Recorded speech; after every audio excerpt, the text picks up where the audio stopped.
നമസ്കാരം. അദാനി ഗ്രൂപ്പിനെതിരെ നിരവധി വട്ടം ഉയർന്ന അഴിമതി ആരോപണത്തിന്റെ ഒടുവിൽ അന്വേഷണം പ്രഖ്യാപിച്ചിരിക്കുകയാണ് തമിഴ്നാട് സർക്കാർ. കൽക്കരി ഇറക്കുമതിയുമായി ബന്ധപ്പെട്ട് അഴിമതി നടത്തിയെന്ന പരാതിയിൽ അദാനി ഗ്രൂപ്പിനെതിരെ തമിഴ്നാട്ടിൽ അന്വേഷണം തുടങ്ങി. ഇടപാട് സംസ്ഥാന സർക്കാരിന് നഷ്ടം വരുത്തിയെന്നാണ് കേസ്. പരാതിയിൽ പ്രാഥമിക അന്വേഷണം നടത്താൻ directorate of vigilance and anti കറപ്ഷനാണ് നിർദ്ദേശം നൽകിയത്. തമിഴ്നാട് ജനറേഷൻ ആൻഡ് ഡിസ്ട്രിബ്യൂഷൻ കമ്പനിക്ക് വേണ്ടി കൽക്കരി ഇറക്കുമതി ചെയ്തതിലെ ക്രമക്കേടുകളാണ് അന്വേഷിക്കുക. അഴിമതി നിരോധന നിയമപ്രകാരം അദാനിക്കെതിരെ അന്വേഷണം നടത്താൻ സ്റ്റാലിൻ സർക്കാർ നിർദ്ദേശം നൽകിയത് അദാനി ഗ്രൂപ്പിന് വലിയ തലവേദനയായിരിക്കുകയാണ്. നേരത്തെ ഹിൻഡൻബർഗ് റിപ്പോർട്ടിനെ തുടർന്ന് ആഗോളതലത്തിൽ വിശ്വാസ്യത ഇടിഞ്ഞ അദാനി ഗ്രൂപ്പിന് പുതിയ കേസ് തിരിച്ചടിയാവും. നരേന്ദ്രമോദിയുടെ പ്രിയ തോഴൻ എന്ന നിലയിൽ സ്റ്റോക്ക് തട്ടിപ്പിനെതിരെ സുപ്രീം കോടതി നിയോഗിച്ച സെബിയെ പോലും വരുതിയിലാക്കാൻ കഴിഞ്ഞ അദാനി ഗ്രൂപ്പിന് സ്റ്റാലിൻ ഉയർത്തുന്ന വെല്ലുവിളി ചെറുതല്ല. അഴിമതിക്കെതിരായി പ്രവർത്തിക്കുന്ന സംഘടനയായ അരാപ്പോർ ഇയക്കം നൽകിയ പരാതിയുടെ അടിസ്ഥാനത്തിലാണ് നടപടി. പൊതുമേഖലാ കമ്പനിയായ തമിഴ്നാട് ജനറേഷൻ ആൻഡ് ഡിസ്ട്രിബ്യൂഷന് ഉയർന്ന വിലയ്ക്കാണ് അദാനി കൽക്കരി വിറ്റതെന്നാണ് പരാതിയിലെ പ്രധാന ആരോപണം. 2014 ജനുവരി മുതൽ ഒക്ടോബർ വരെയായിരുന്നു ഇത്തരത്തിൽ ഉയർന്ന വിലയ്ക്ക് കൽക്കരി വിറ്റത്. ഇതിലൂടെ കമ്പനിക്ക് ഭീമമായ നഷ്ടമുണ്ടായെന്നും പരാതിയിൽ ആരോപിക്കുന്നുണ്ട്.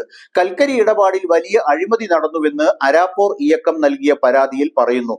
2012 മുതൽ 2016 വരെ നടന്ന അഴിമതിയിൽ ഏകദേശം 6066 കോടിയുടെ നഷ്ടമുണ്ടായെന്നാണ് സംഘടന ആരോപിക്കുന്നത്.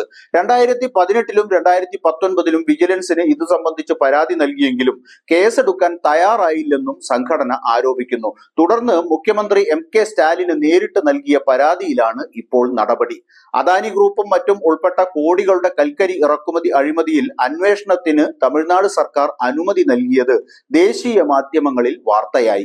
സംസ്ഥാന സർക്കാരിന് വൻ നഷ്ടമുണ്ടാക്കിയ ടെൻഡർ വ്യവസ്ഥകളിലും കൽക്കരി ഇറക്കുമതിയിലും ഗുരുതരമായ ക്രമക്കേട് നടന്നെന്ന ആരോപണത്തിൽ directorate of vigilance and anti corruption പ്രാഥമിക അന്വേഷണം രജിസ്റ്റർ ചെയ്തു.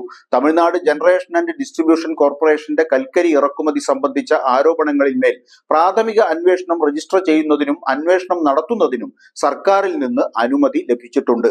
1988-ലെ അഴിമതി നിരോധന നിയമത്തിലെ സെക്ഷൻ 17A പ്രകാരമുള്ളതാണ് അനുമതി. ടാങ്കഡ്കോ ഉദ്യോഗസ്ഥരും അദാനി ഗ്ലോബൽ പ്രൈവറ്റ് ലിമിറ്റഡും മറ്റുള്ളവരും ഉൾപ്പെട്ട കൽക്കരി ഇറക്കുമതിയിൽ 6066 കോടി രൂപയുടെ വൻ അഴിമതി നടന്നെന്നാണ് ഭരണത്തിൽ സുതാര്യതയ്ക്കും ഉത്തരവാദിത്വത്തിനും വേണ്ടി പ്രവർത്തിക്കുന്ന അരപ്പോർ ഇയക്കത്തിന്റെ ആരോപണം. 2018-ലും 2019-ലും വ്യക്തമായ തെളിവുകൾ സഹിതം മുൻ സർക്കാരിന് പരാതി നൽകിയിട്ടും വിജിലൻസ് കേസെടുത്തില്ല. 2023 ജനുവരി 31-ന് അരപ്പോർ ഇയക്കം കൺവീനർ ജയറാം വെങ്കടേശൻ മുഖ്യമന്ത്രി MK സ്റ്റാലിന് കത്തയച്ചതോടെയാണ് NDA സഖ്യകക്ഷിയായിരുന്ന ADMK സർക്കാർ അവഗണിച്ച കേസിന് ജീവൻ വെച്ചത്. അദാനിക്ക് അനുകൂലമായി 2011-ന് ശേഷം ടെൻഡർ വ്യവസ്ഥകൾ എങ്ങനെ മാറ്റിയെന്നതിന് താൻ നേരത്തെ നൽകിയ പരാതികളിൽ തെളിവുകൾ നൽകിയിട്ടുണ്ടെന്ന് വെങ്കടേശൻ പറഞ്ഞു.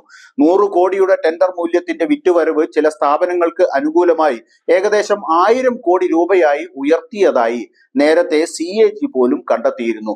അദാനി ഗ്ലോബൽ പ്രൈവറ്റ് ലിമിറ്റഡിനും മറ്റു ചിലർക്കും ഒരു മെട്രിക് ടണ്ണിന് മാർക്കറ്റ് വിലയേക്കാൾ കുറഞ്ഞത് $15 മുതൽ $20 വരെ ടെൻഡർ നൽകിയതായി വെങ്കടേശൻ ആരോപിച്ചു. അന്ന് ഇന്തോനേഷ്യൻ സർക്കാർ പ്രസിദ്ധീകരിച്ച മാർക്കറ്റ് വില ആരോപണം തെളിയിക്കാനുള്ള തെളിവായി സമർപ്പിച്ചിരുന്നു. ഇറക്കുമതി ചെയ്ത കൽക്കരിയുടെ ഗുണനിലവാരം കുറഞ്ഞതിനാൽ കാര്യക്ഷമമല്ലാത്ത താപവൈദ്യുതി ഉൽപാദനം കൂടുതൽ നഷ്ടത്തിനിടയാക്കി എന്നാണ് മറ്റൊരു ആരോപണം.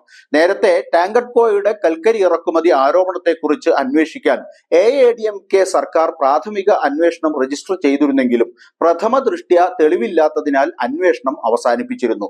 ഒരിക്കൽ അവസാനിപ്പിച്ച കേസിന് വീണ്ടും ജീവൻ വെക്കുമ്പോൾ അദാനിക്കെതിരെ രാഹുൽ ഗാന്ധി ഉയർത്തിയ ആരോപണങ്ങൾ കൂടി പ്രസക്തമാവുകയാണ്.